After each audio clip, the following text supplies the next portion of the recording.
केंद्रीय मंत्री Giriraj Singh fire brand नेता बीजेपी के एक और बयान दे चुके हैं। हिंदू स्वाभिमान यात्रा निकालने जा रहे हैं गिरिराज सिंह। और इस बीच गिरिराज सिंह ने हिंदुओं का आह्वान किया है और कहा है एकजुट करने की जरूरत है हिंदुओं को।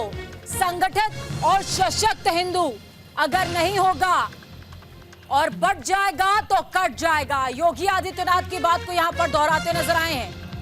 इस दौरान गिरिराज सिंह ने साफ तौर पर कहा पूर्वजों से देश के बंटवारे के वक्त भूल हुई है।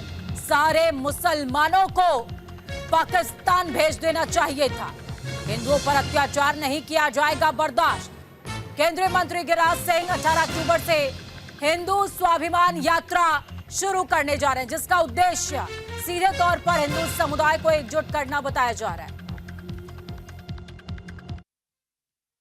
हिंदू स्वाभिमान यात्रा हम बांग्लादेश में हो रहे हिंदुओं पे अत्याचार नहीं बर्दाश्त करेगा हिंदुस्तान।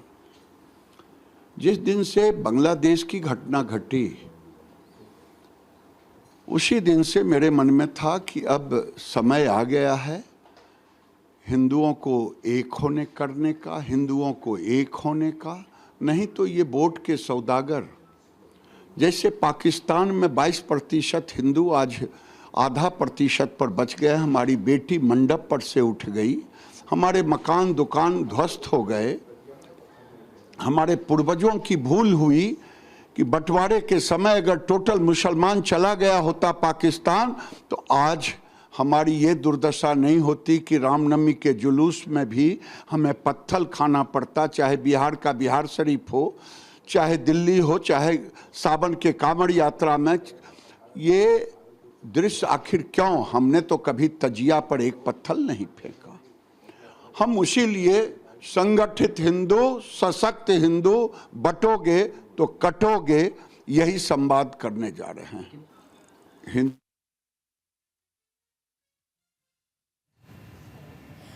तो देखिए, हिंदू स्वाभिमान यात्रा को लेकर के ये गिरिराज सिंह की ओर से एक बड़ा बयान दिया गया। गिरिराज सिंह ने शुरू करेंगे हिंदू स्वाभिमान यात्रा, ये कहा है। संगठित हिंदू, सुरक्षित हिंदू उद्देश्य के साथ ये यात्रा निकाली जाएगी। यात्रा से हिंदुओं की एकजुटता पर जोर पड़ेगा और 18 अक्टूबर को भागलपुर से इस यात्रा की शुरुआत की जाएगी। इस बात का जिक्र भी गिरिराज सिंह की ओर से किया गया। यहां तक कि 22 अक्टूबर को किशनगंज में यात्रा का समापन किया जाएगा। 19 अक्टूबर को कटिहार, 20 अक्टूबर को पूर्णिया में यात्रा होगी और मुस्लिम बहुल जिलों से गिरिराज सिंह ने इस यात्रा को निकालने का ऐलान किया है। अब देखना यह होगा कि क्या इस पर भी भारी सियासत होती है और क्या सुरक्षा का पहरा और ज्यादा गहरा होगा, क्योंकि बिहार में जब मुस्लिम बहुल इलाकों से इस तरीके की यात्राएं निकलेंगी तो अब तक आपने देखा होगा कि कई ऐसी यात्राओं पर अब तक पथराव या फिर हिंसा की खबरें सामने आती रही हैं। लेकिन इसमें हिंदू स्वाभिमान यात्रा जब निकाली जाएगी तो क्या शांतिपूर्ण माहौल रह पाएगा, एक बड़ा सवाल अभी भी बना हुआ है।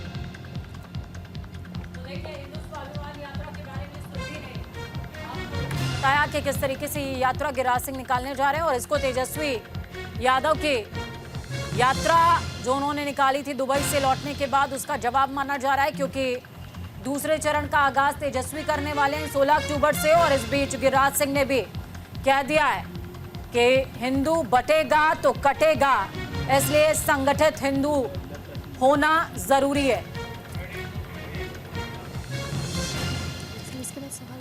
तो गिरिराज सिंह का बड़ा बयान इस बीच सामने आया है।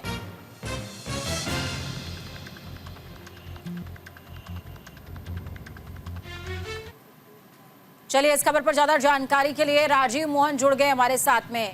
राजीव, क्या कुछ अपडेट है? गिरिराज सिंह सीधे तौर पर हमलावर नजर आए हैं। एक बार फिर से मुसलमानों को लेकर के बड़ा बयान उन्होंने दे दिया है और कहा है कि हिंदुओं को संगठित होना पड़ेगा।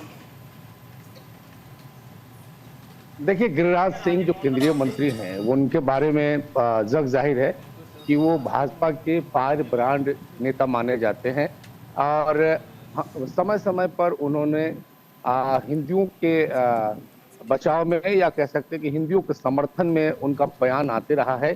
हाल के दिनों में उनको देखें तो उन्होंने रेलवे ट्रैक को छेड़छाड़ करने में भी उन्होंने एक खास समुदाय का नाम लिया था। तो जिस प्रकार से उन्होंने इस बार जो ये कहा कि स्वाभिमान यात्रा निकालेंगे, हिंदू स्वाभिमान यात्रा निकालेंगे, तो ये तरह से कह सकते हैं कि न सिर्फ बिहार के लिए बल्कि पूरे भारत के लिए गिरिराज सिंह ने एक बड़ा बयान दिया है। इसको उन्होंने बिल्कुल हिंदुओं से जोड़ा है और जैसा कि वो बता रहे हैं कि संगठित हिंदू, सशक्त हिंदू या बटेगा हिंदू तो लेकिन कटेगा हिंदू।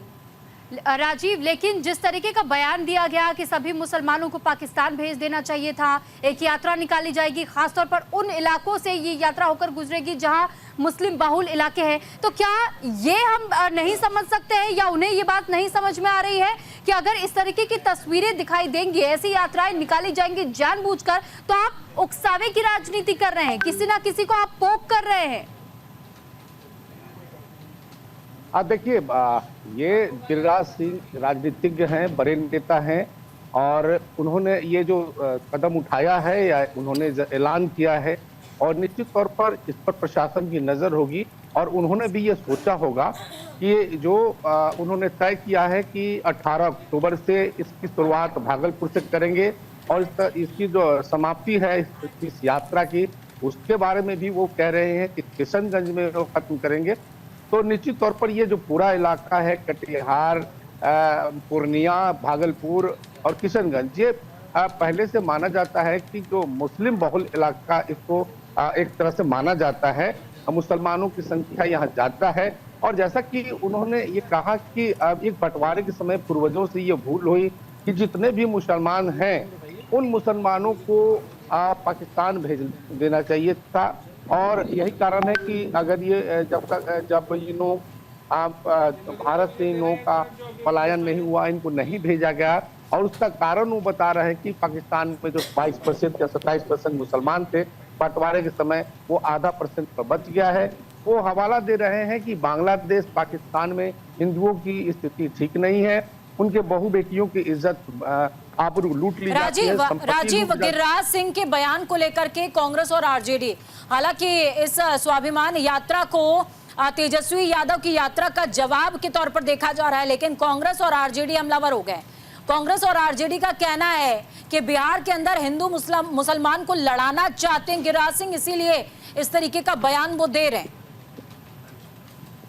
देखिए, भारतीय जनता पार्टी के बारे में सभी जानते हैं कि वो हिंदू समर्थक पार्टी मानी जाती है और गिरिराज सिंह भाजपा के एक फायर ब्रांड नेता हैं। तो निश्चित तौर पर उन्होंने जो बयान दिया है, क्योंकि कांग्रेस और आरजेडी हमेशा से उनके बारे में कहा कि उनका जो वोटर है या वोट बैंक है या समीकरण है उसमें मुसलमानों की संख्या होती है, क्योंकि मुसलमान कभी भी ये माना जाता है कि वो भाजपा को वोट नहीं करते हैं। तो निश्चित तौर पर वो निशाने पर लिए हैं और कांग्रेस पार्टी की तरफ से या आरजेडी की तरफ से ये कहा जा रहा है ये हिंदुओं को बांटने का ये अभियान चलाएंगे गिरिराज सिंह। गिरिराज सिंह का ये यात्रा का उचित नहीं है। भारत में हिंदू, मुस्लिम, सिख, ईसाइयों का देश है और सबने इस देश को जो है आजादी के समय सबने अपनी भूमिका निभाई थी, तब देश आजाद हुआ था। तो उनका अपना तर्क है, लेकिन इनका तर्क है कि आज हिंदुओं की जो आबादी है वो देश में हो, प्रदेश में हो या विदेशों में है, सब जगह हिंदुओं की स्थिति ठीक नहीं है, इसलिए हिंदुओं को संगठित होना है। अब इसको लेकर के जिस प्रकार से उन्होंने ये यात्रा निकाला है, अब जैसे तेजस्वी यादव का यात्रा चल रहा है, तेजस्वी यादव का यात्रा बिहार में जो नई सरकार बनने वाली है उसको लेकर वो फोकस करके चल रहे हैं कि बिहार में जो नीतीश सरकार है, नीतीश सरकार ने अच्छा काम नहीं किया है। तो वो अपनी जो 4 महीने की सरकार बिहार में 17 महीने की जो सरकार बनी थी, माफ कीजिएगा 17 महीने की सरकार को फोकस करके चल रहे हैं। तो एक तरह से उनके जो यात्रा को ये कह सकते हैं कि डिफ्यूज करने के लिए, या कह सकते हैं कि उनके जवाब में स्वाभिमान यात्रा निकाली जा रही है, ताकि स्वाभिमान यात्रा जो गिरिराज सिंह का होगा, गिरिराज सिंह का पूरा फोकस है कि जो हिंदू आबादी है उनको एकजुट किया जाए और इनके इस बयान से या इनके इस अभियान से निश्चित तौर पर जो ठीक गिरिराज है, सिंह लेकिन का कद राजीव होगा, सवाल ये भी है कि अब तक बीजेपी के कई बड़े नेताओं से हमने भी सुना है, वो भी कई मंचों से इस बात को कह चुके हैं कि हिंदू बटेगा तो कटेगा, एकजुट रहना होगा। लेकिन इसके विपरीत हम ये भी देखते हैं, ऐसे भी बयान सामने आए हैं कि कांग्रेस ऐसी राजनीति करती है कि हिंदुओं को तो बांटती है, लेकिन मुसलमानों का जब जिक्र आता है तो उसमें भी तो कई जाति के लोग होते हैं, उन जातियों का जिक्र क्यों नहीं करती है, लेकिन हिंदुओं की जाति के तहत में हिंदुओं को बांटने का काम कर देते। तो एकजुट रखने के लिए बीजेपी यात्राएं तो निकाल रही है, लेकिन फिर आप भी तो वैसे ही राजनीति करने पर उतारू हो चुके हैं। तो एक कैसी राजनीतिक तौर पर तमाम पार्टियों की ओर से हथकंडे अपनाए जा रहे हैं, कैसे समझा जा सकता है इसे? देखिए, स्पष्ट है कि अब जैसे ये पूरी तरह से जो देश की राजनीति है या बिहार की राजनीति है उसको देखें तो अब किसी पार्टी में, किसी दल में, किसी व्यक्ति में नीति सिद्धांत की तो कोई बात होती नहीं है। वोट बैंक की बात होती है, समीकरण की बात होती है, वोट लोगों को कैसे अपनी बातों को कह के उलझा के उनसे वोट लिया जाए, इसकी एक राजनीति होती है, एक रणनीति होती है। तो ये किसी से ये उम्मीद नहीं की जा सकती है कि भारतीय जनता पार्टी लोकहित में काम कर रही है और कांग्रेस जनहित में काम नहीं कर रही है, या अन्य दल आरजेडी काम नहीं कर रही है। सभी का जो एजेंडा बस यही रह गया है कि नीति सिद्धांत कहीं नजर नहीं आएगा, लेकिन उनका जो एजेंडा होगा कि किस तरह से गोलबंद करे। अब आगे आने वाले चुनाव में झारखंड में चुनाव है, बिहार में चुनाव है, अन्य प्रदेशों में चुनाव है, तो अब पहले की राजनीति विकास पर केंद्रित होती थी, अब हिंदू मुस्लिम पर केंद्रित हो गई है। तो हिंदू मुस्लिम को केंद्रित करके भारतीय जनता पार्टी, जिस पर आरोप लगता रहा है कि वो हिंदू का समर्थन करती है, हम मुसलमानों का विरोध करती है, जबकि मुसलमानों के समर्थन में वोट के लिए, वोट बैंक के लिए आरोप लगता है कि जो आरजेडी है और कांग्रेस से वो तुष्टीकरण की राजनीति कर रही है, उनको मुसलमानों के विकास से मतलब नहीं है, उनको मुसलमानों के जो एजुकेशन से मतलब नहीं है, बल्कि उनको सिर्फ वोट चाहिए। इसलिए समय समय पर वो भाजपा का विरोध करके, भाजपा की आलोचना करके और इस तरह के बयान देते हैं। तो ये देखिए, इसमें जनहित की बात नहीं है, बल्कि अपनी अपनी राजनीति है, अपनी अपनी डफली है, अपना अपना राग है, और ये उसी राग के तहत चाहे तेजस्वी यादव हो, गिरिराज सिंह हो, नीतीश कुमार हो, देश के कई बड़े नेता जो यात्राएं करते हैं, बयान देते हैं, उनका अगर आप एनालिसिस करें, उनको आप गौर करेंगे तो इसमें जनहित का बहुत बड़ा मुद्दा नहीं दिखता है। बिल्कुल राजीव, देखिए इस बीच एक विषय और मैं आपसे समझना चाहूंगी। इस समय मौजूदा समय के अंदर अगर देखा जाए तो बिहार के अंदर एनडीए की सरकार है, नीतीश कुमार लीड कर रहे हैं, मुख्यमंत्री हैं सूबे के, और ऐसे में नीतीश कुमार के लिए बड़ा वोट बैंक मुस्लिम माने जाते हैं, अल्पसंख्यक माने जाते हैं। अगर बीजेपी की तरफ से, बीजेपी के फायब्रेंट नेता गिरिराज सिंह इस तरीके का बयान देते हैं और उसकी वजह से कहीं ना कहीं समाज अगर बढ़ता हुआ नजर आता है, तो क्या इस बयान के एंटी, या फिर यूं समझिए कि उसके पक्ष में खड़ा हुआ नीतीश कुमार को ना देखा जाए क्या? और अगर देखा जाएगा तो नीतीश कुमार का वोट बैंक खिसकता हुआ नजर नहीं आएगा क्या? देखिए, इसको इस तरह से देखा जाए, मुख्यमंत्री नीतीश कुमार एनडीए के साथ 2 से 3 बार सरकार बनाए हैं, 2 बार 3 बार उनकी पलटी मारने की बात आई है सामने। उस मुद्दे को देखा जाए, जब नीतीश कुमार ने भाजपा का साथ छोड़ा था और आरजेडी के साथ महागठबंधन की सरकार बनाई थी, तो उन्होंने भाजपा पर हिंदूवादी होने का आरोप लगाया था और आरोप लगाकर वो एनडीए से अलग हो गए थे। लेकिन फिर जो है वो आरजेडी से हट के इसमें चले आए। तो निश्चित तौर पर ये एक मुद्दा है जो नीतीश कुमार के बारे में कहा जाता है कि अति पिछड़ाओं के साथ जो मुसलमान का वोटर है, जो लालू प्रसाद से नाराज हैं, लालू प्रसाद की सरकार से नाराज रहे, वो नीतीश कुमार के साथ जुड़े हुए हैं। तो निश्चित तौर पर अगर गिरिराज सिंह का ये निकल रहा है तो ये नीतीश सरकार या कहते हैं मुख्यमंत्री नीतीश कुमार पर इसको सोचना होगा, निश्चित तौर पर उनका जवाब आएगा।